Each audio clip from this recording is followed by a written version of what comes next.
Ciao, Parma.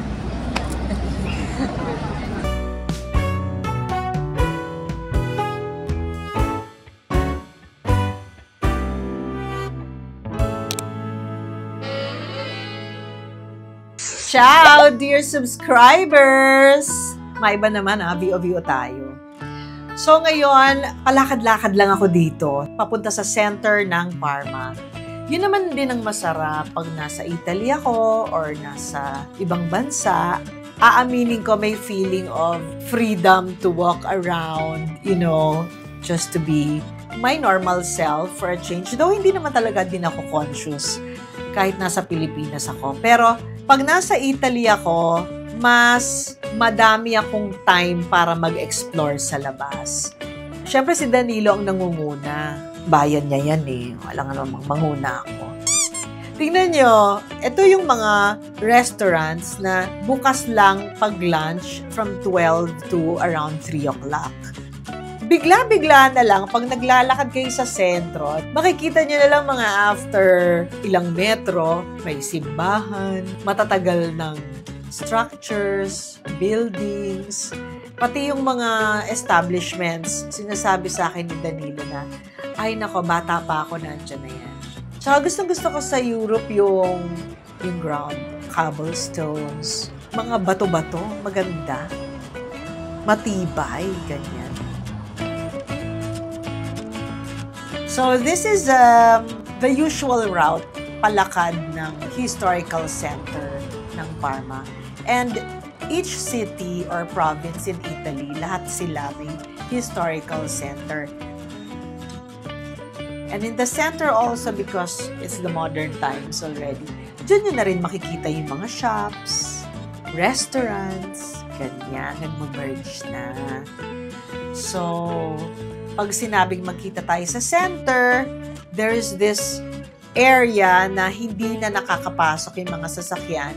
And then you're free to move around, walk around, and just have a nice time.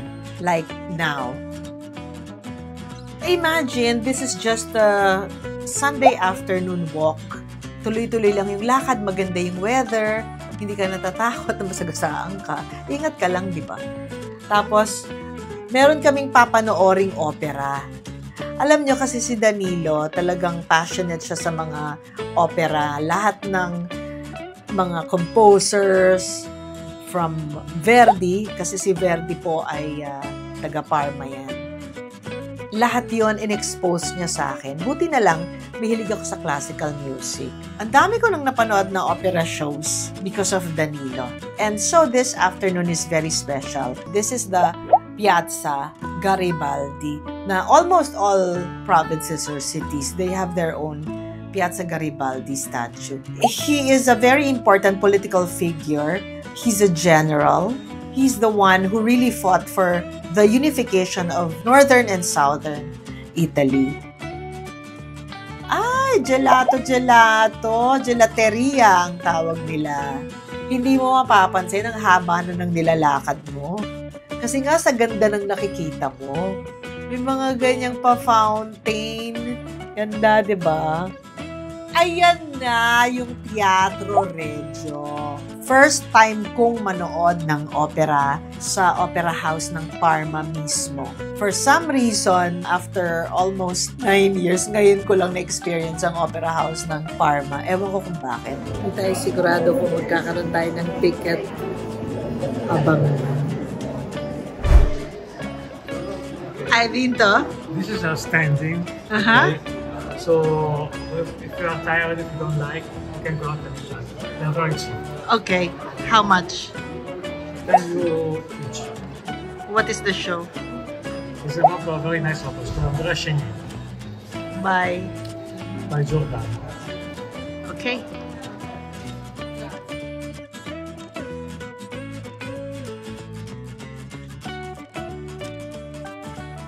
Sumakses naman kami sa pagkuha ng ticket. Pero, alam nyo, hindi na kami madalas bumibili ng mga ticket na sobrang mahal. Yung talagang nasa harap na harap. Sa pinakataas. Pero, alam nyo ba na kapag nanood kayo ng opera, well, depende na rin kasi talaga sa acoustics ng theater. In this case, mas maganda yung tapon ng tunog pag nasa taas ka. Okay lang naman na kahit na sa mataas kami. At this point, ang taas pala. Oo, di pa rin tapos, super akyat. After 3 days po, makakarating na kami sa upuan namin. Don't you worry. Yes! Ang mga posters ng mga past shows. Ayan, nakita mo? Sobra nandun na kami sa tapat ng chandelier na pagkataas-taas. Doon yung aming upuan. I think it's about to begin. Nasa pinakatok-tok talaga kami. So, tanggalin muna natin ang ating mga sweaters kasi it's hot out. Ayan, tapos na. Nakarao si Uge sa first part. Alam nyo kasi, in Italian yan kaya medyo parang nasa grade 6 na ako nung pag-aaral ko ng Italian language. So, more or less, medyo naintindihan ko yung daloy. Tapos, i-confirm ko na lang kay Danilo. Basta ang naintindihan ko lang dun sa operang pinanood namin ay during the French Revolution. It's the story about something about the French Revolution. So the rebel, they are looking for her because she was a noble, and also he was a boy that was powerful before, but now is not powerful anymore. So he tried to rescue her, and she discovered she's in love with him, and he discovered he's in love with her. And it's his first time to feel love. So normally kapag ka-intermission, ang mga tao lumalabas muna, iinom muna ng wine or ng water, kasi medyo matagal yung intermission parang mga 20 minutes, ganyan. So mag-stretch muna sila, or mag-gelato, basta. And then, second part na.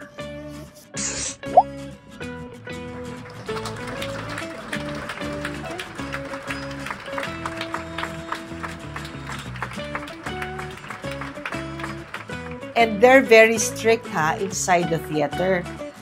Huwag kang magbubukas ng candy, huwag kang uubo, basta tahimik ka lang dyan, kundi titingnan ka nila ng masama. Ay, magja-gesture sila ng, mag-iingay ka? Wag. That's how they respect their opera, their show, the performers, and the music. Quiet, everybody. I have to take my candy outside. Kasi pag binuksan mo yung candy mo, magagalit sila. Kasi naman tingin. Okay, ask me.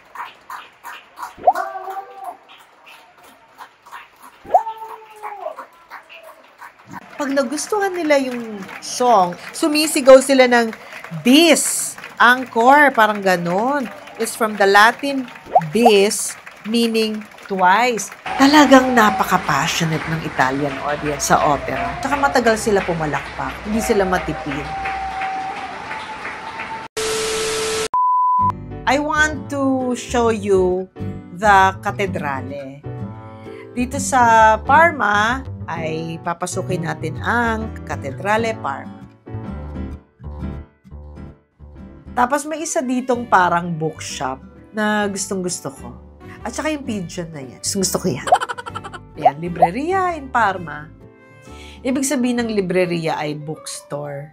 Dal, wow, 18-something. Oh, ang tagal na ng store na to. Ayan na!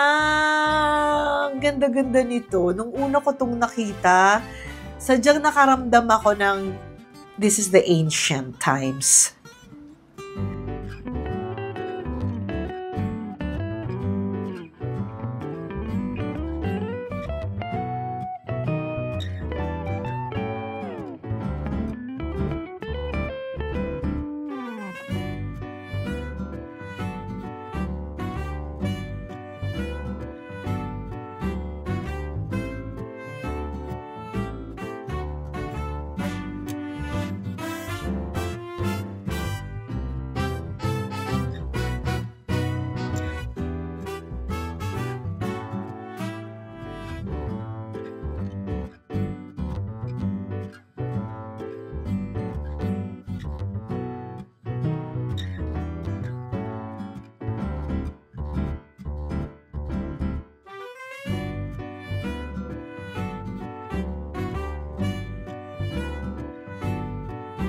ngayon at dahil Sunday, tayo ay magdasal, tayo ay magsimba.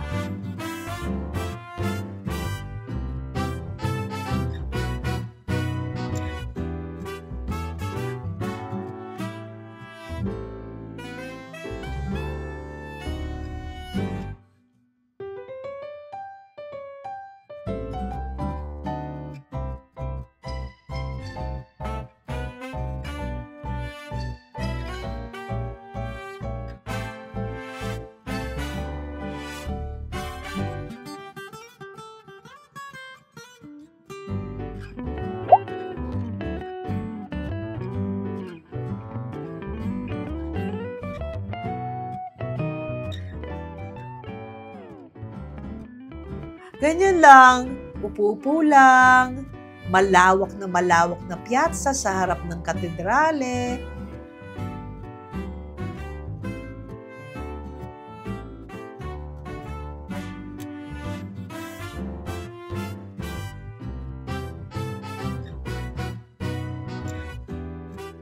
Ayan, magsa-sunset na. It's dinner time. Uy! Hi! Ciao! Thank you po. Thank you. Ingat ka. Nakilala ko agad favorite artist ko. She's my favorite. My favorite. Say hi to my channel. Hi! Maganda, oh. Diba? Yes! Ciao! Yeah, you know our kababayans. So, here we are eating at our favorite pizzeria, restaurant actually. Pizzeria, restaurante.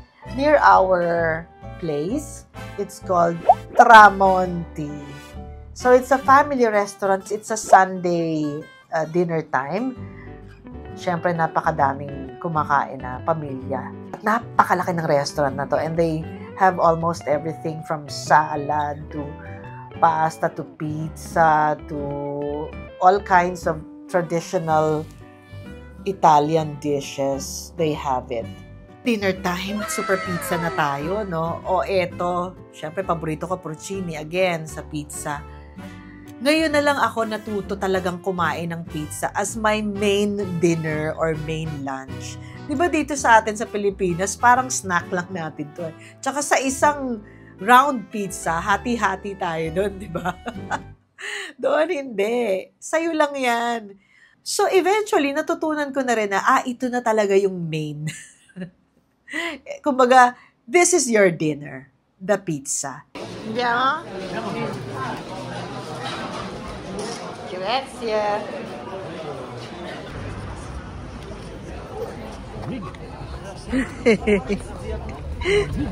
Lamig. Alam mo yung sunset nila, ang tagal. Ang tagal ng display of colors. Alam mo yon, yung nag-iiba-iba pa siya every season. Minsan mas mapula, minsan mas orange, or mas blue. Basta, ang ganda-ganda ng horizon, this part of the world. So, did you like what we watched today? Yeah.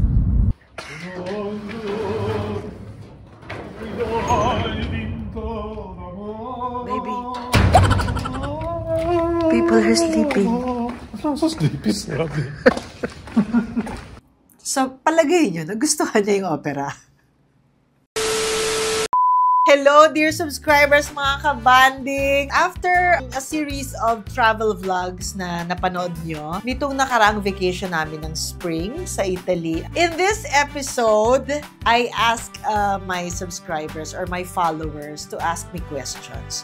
Because this month is special to me.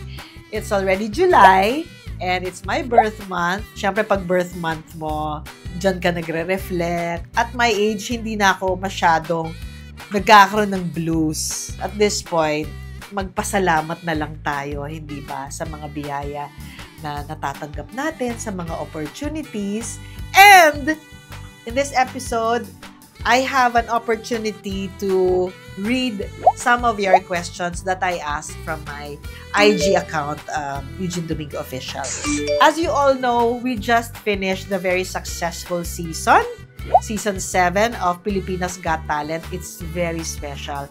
Tama nga naman yung sinabi ni Donnie, ni Sir Freddy, at saka ni Melay, ni Robbie, ni Kat, na we all experience the same feeling. It's very special, unforgettable to be a part of Pilipinas Got Talent. Napakita natin, hindi lang yung talento ng Pilipino, kundi yung busilak na puso ng Pilipino. Ako, if you ask me, I'm very happy with the result. Katulad nga ng sinabi ko kay Tatay Cardo na kilala kita, ikaw ang mukha ng Pilipino. You are the new Filipino. Ang bagong Pilipino, ang pag-asa niya ay nasa sarili niyang kamay, nasa sarili niyang talento, nasa kanyang pagsusumikap. Para sa akin, yun ang bagong Pilipino. At yun ang nakita ko kay Tatay Cardo. And also, ako mismo, bilang judge, yung gratitude ko na mabigyan ng pagkakataon na maging part ng napakagandang palabas na Pilipinas Got Talent ay, I think dadaling ko sa puso yun habang buhay. I really hope we will find each other again in the perfect time for the next season of Pilipinas Got Talent. God willing. One thing you have in common with Catherine Bernardo. Catherine Bernardo is a comedian. Nakakatawa siya. And you know what? She's very private. But when she speaks, it's not only coming from her heart, but she has this wisdom and intelligence. The moment na nagkaroon si Catherine ng chance na maging judge ng PGT, we realize that she's more than, a love team, an actress. She really has eyes for something that we should pay attention to. PGT questions tayo. Ang saya nito. What do you really think of Melay? Kakaiba siya. Iba to, hindi to tao. Cartoons ito. Oo. But you know what? Seriously, Melay is the sweetest, the most thoughtful, and she's really funny. First day of our Pilipinas Got Talent meeting, we had a workshop. Ang aga ko. Nasaan na si Melay? Andun na si Robbie, ganyan. Nasaan na si Melay? Nasaan na si Melay? Ganyan. Tapos dumating. First time namin magkatrabaho ni Melay. Sabi ko, ba't ngayon ka lang? Ay, naku, Miss Eugene. Kasi, pero nakikita ko sa mukha niya, oh my God, nagagalit si Miss Uge. Miss Uge, kasi, saan ka ba nakatira? Sabi kong ganun. Sabi niya, sa Paranaque ako, Miss Uge. Sabi, Paranaque? Tapos sabi niya, ay, hindi nyo Manila lang, Miss Uge. Tapos, kinuwento na lang niya sa akin ulit nitong nag-party na kami after ng PGT. Tawa kami ng tawa kasi sabi niya, grabe talaga yun, Miss Uge. Talagang, hindi ko talaga alam kung paano ko sasabihin sa'yo. na malapit lang yung bahay ko kasi natatakot ako sa'yo na bakit late ako, ganon.